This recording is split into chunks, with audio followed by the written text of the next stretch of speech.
어느 조사 결과에 따르면은요, 사람들이 걱정하고 불안해하는 것 중에 40%는 지나가는 과거에 대한 것이에요. 그리고 아직 일어나지도 않은 미래에 속한 것 때문에 50%가 염려를 하고요. 단지 10%만이 현재 있는 일에 대한 것을 가지고 염려를 한다고 합니다. 이것은 지구상 인구의 무려 절반 이상이 이미 지나간 과거 내지 아직 일어나지 않은 미래 때문에 불안 속에서 살아가고 있음을 보여주는 하나의 지표일 것이에요. 반면에 요한계시록에서 이 용의 박해를 피해서 하나님께서 당신의 백성들, 즉 교회를 피신시키신 곳이 광야예요. 광야. 왜 하필이면은 이 척박하고 위험한 광야로 우리를 피신시키셨는가? 거꾸로 생각을 하자면 그만큼 하나님께서 당신의 백성들이 처한 모든 상황들을 주장하시고 책임지신다는 것을 보여주는 강력한 증거가 바로 광야로 우리를 피신시키셨다는 사실입니다. 지난주에 이어서 하나님께서 우리에게 베푸시는 두 번째 광야의 은혜는요, 광야 노중에서도 우리 삶의 모든 필요들을 채우시고 날마다, 그것도 날마다 우리의 삶을 채워주신다는 진리입니다.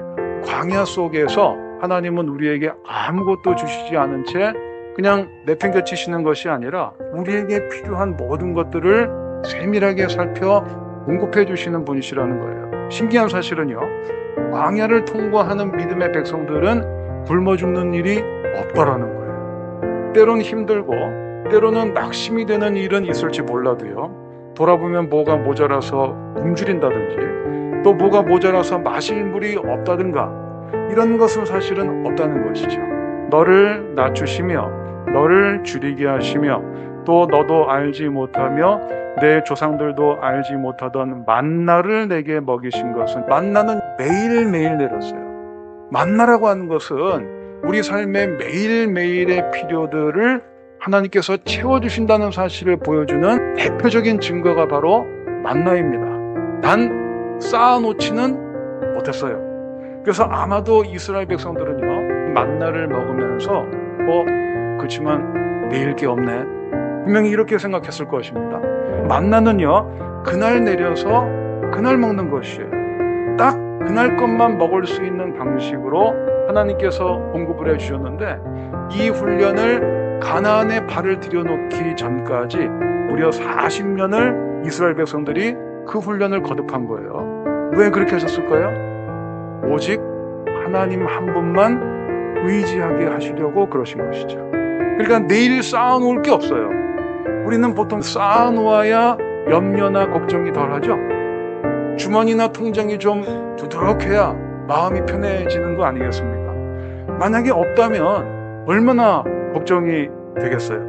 바로 이렇게 하나님만 바라보는 훈련을 시키시기 위해서 하나님은 우리에게 광야라는 특별한 공간을 허락하시는 거예요. 그래서 때로는요, 쌓아놓은 거 하루아침에 싹 뺏어가시는 일도 있습니다.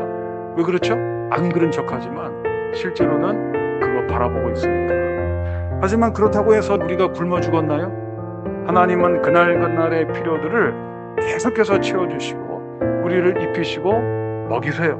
이 40년 동안에 말이죠, 특별한 기적이 일어났습니다.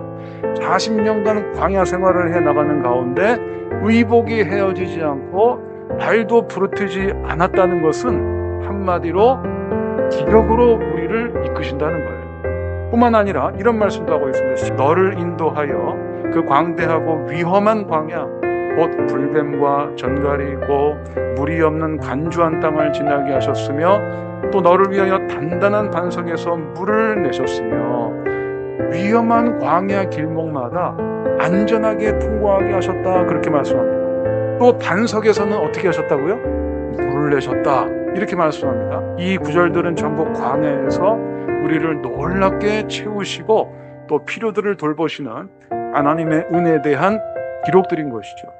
춥고 배고프고 두렵고 고통스럽고 소망이 어디서도 없어 보이고 힘들고 짜증나고 화도 나고 원망스러운 곳이 바로 광야인데, 이런 광야를 통과하게 하시는 은혜가 바로 광야 노중에서 우리를 돌보시고 채우시는 은혜라는 것이죠.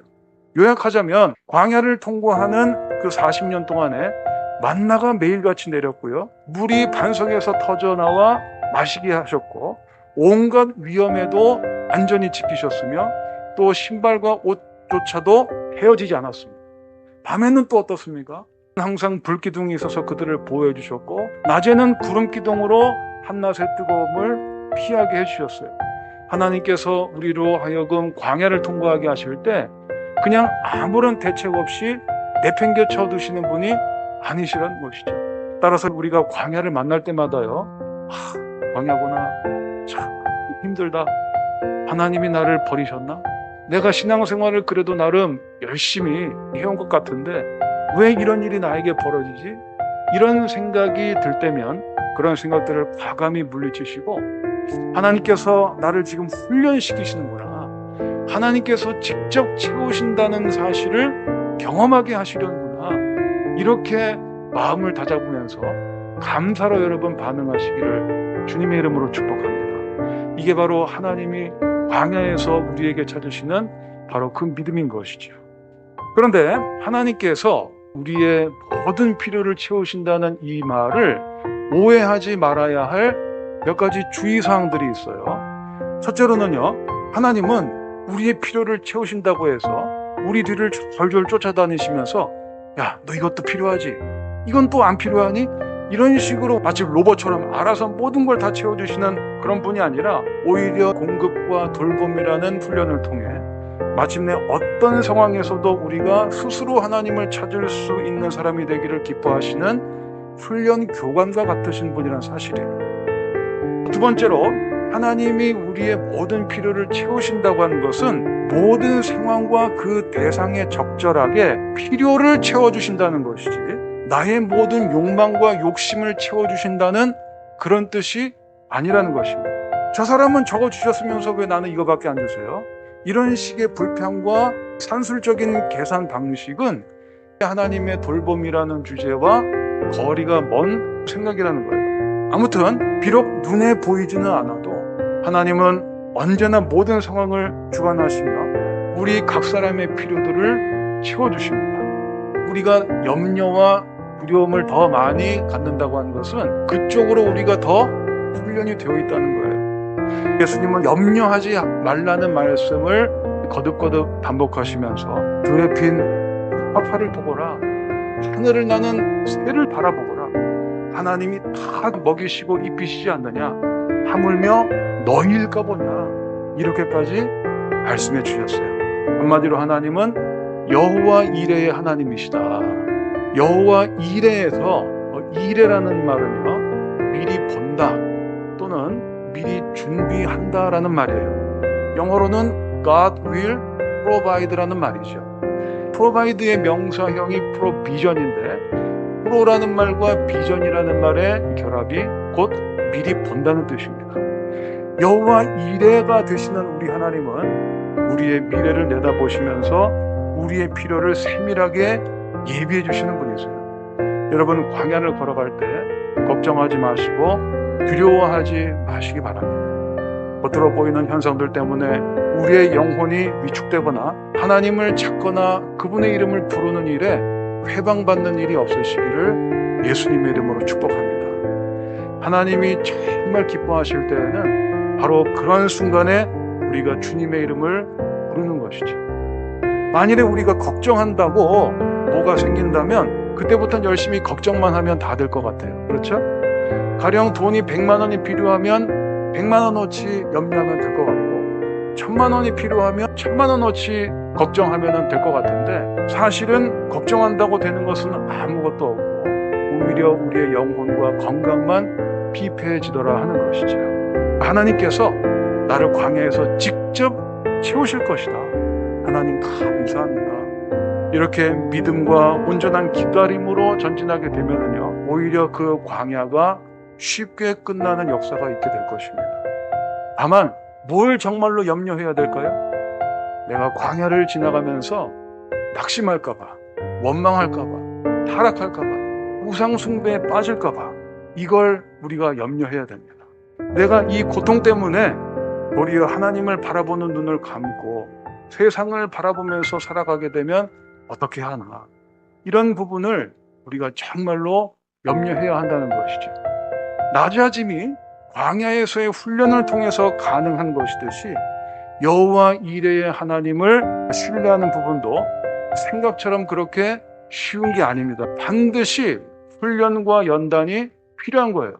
과거 광야에 머물던 이스라엘 백성들이 하나님의 돌보심에 대해서 감사해야 하는 대신에 불평을 터뜨리거나 하나님 못 믿겠다 하면서 벽길로 나아가 우상을 의지하거나 죄 짓는 경우가 그들에게 적지 않았어요.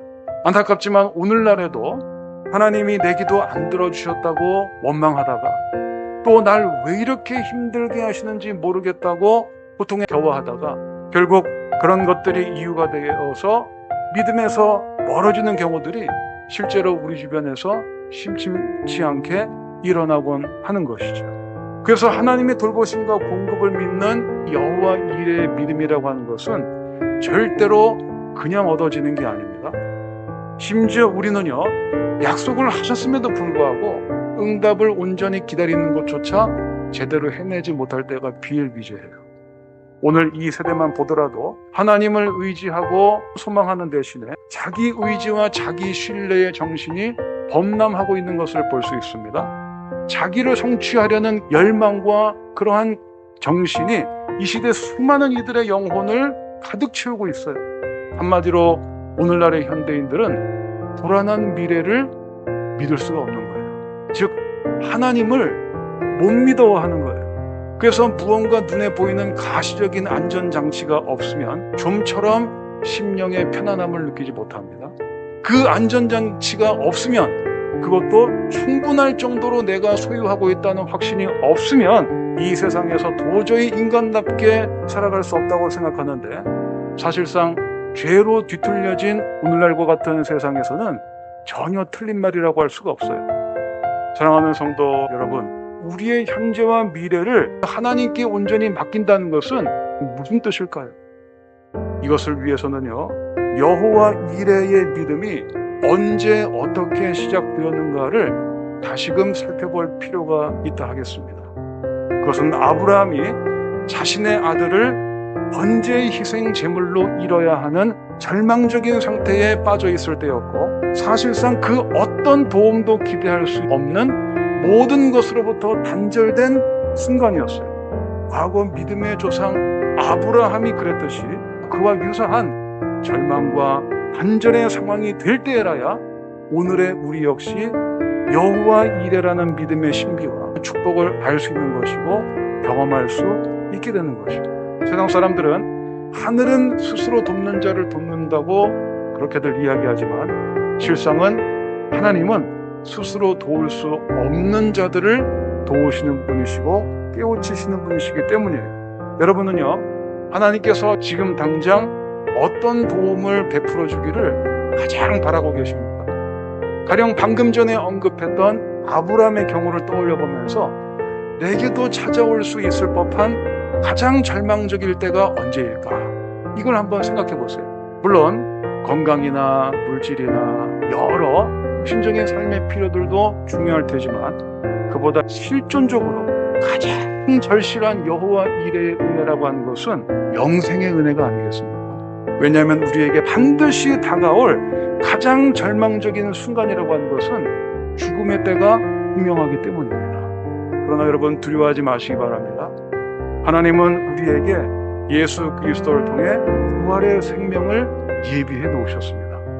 그것이 바로 모리아 산정의 사건이 우리에게 알려주고자 했던 궁극적인 의미에서의 여호와 이레의 은혜인 것이에요. 광야와 같은 절망적인 상황에서 의지하고 바라볼 유일한 분은 하나님밖에 없다고 절절히 고백하는 이들은요, 그 골고다의 십자가야말로 나를 향한 하나님의 가장 큰 사랑과 은혜와 영광의 상징이다, 이것을 깨닫는 사람입니다. 믿음의 조상 아브라함도 내어드리기 어려웠던 외아들을 하나님은 기꺼이 우리를 위해서 십자가에 내어주셨기 때문인 것이죠. 십자가의 말로 하나님의 사랑과 돌봄과 미리 앞을 내다보시고 공급해 주시는 가장 명확한 실체인 것을 믿으시기 바랍니다. 아주 오래전에 절친한 두 목사님이 계셨는데요.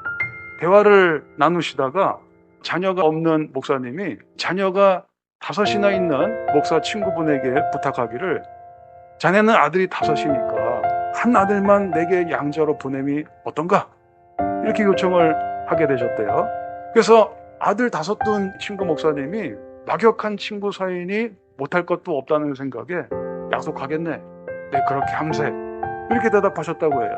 그렇게 막상 대답을 해놓고 집에 와서 어린 아들 5이 쭉 누워 자고 있는 모습을 지켜보는데, 큰아들은 장남이라 안 되겠고, 둘째는 제일 잘생긴 아들이라 또 안 되겠고, 셋째는 제일 똑똑한 아들이라 안 되겠고, 넷째는 제일 몸이 병약해서 늘 병치레하는 불쌍한 아들이라 안 되겠고, 또 5째는 막내잖아요.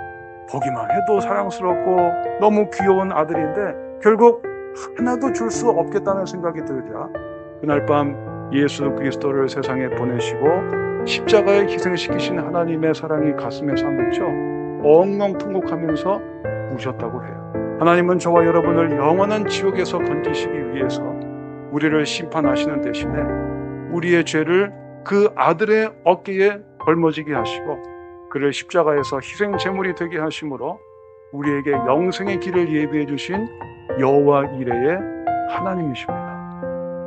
아들까지 아낌없이 내어주신 그 하나님께서 험한 광야길을 거쳐 마침내 우리가 천국에 들어가는 마지막 순간까지 우리의 모든 필요들을 살피시고 채워주실 줄 믿습니다. 이것이 하나님의 변함없으신 굳건한 약속이에요. 따라서 우리가 광야를 만나게 될 때마다 하나님, 제가 주님을 광야에서 바라보는 눈이 열리게 하여 주시옵소서, 감사한 마음으로 기도해야 할 줄로 믿습니다. 우리의 광야에서의 매일매일은요, 마치 불가능한 상황인 것처럼 멋지게 가장하고 있는 놀라운 기회들의 연속임을 믿으시기 바랍니다.